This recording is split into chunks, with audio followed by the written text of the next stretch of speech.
Welcome disagreement. I call it constructive conflict. When somebody disagrees with you, ask them to tell you. Tell me why you disagree. You see, if we're not afraid to say, hey, that's wrong, or you're making a mistake, we could avoid a lot of problems. I think perhaps the Challenger disaster that killed a bunch of astronauts maybe could have been prevented if the engineers were not afraid to say, we've got a problem with these O-ring seals.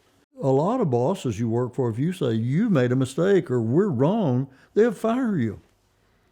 And so people aren't comfortable with coming forth and disagreeing with the boss. But I told everybody who worked for me, I said, if you disagree with something that I've said or done or about to do, tell me. One time when I was at headquarters, I had a chief master sergeant come in my office and say, General, we'd like to talk with you. And I said, who's we? And he said, some other chief master sergeant and me. I said, when? I said, now, in your conference room. So I went in there, and I was about to change an organization. And they said, we think that's a mistake. And you've done that with some other organizations, but this is different, and we think it won't work. And I said, well, maybe you're right, but I think it will. So we disagree on that. I said, would you be willing to try it as a test? So we tried it at an Air Force base where it was a single wing. There wasn't any other organizations, and it was a pretty straightforward, simple organization.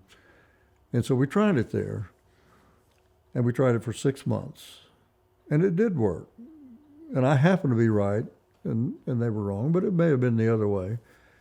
And then it worked, so we decided to implement it then throughout the command.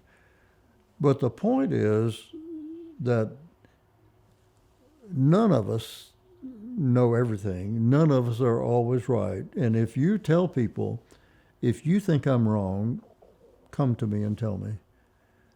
And sometimes that's saved us from making some mistakes.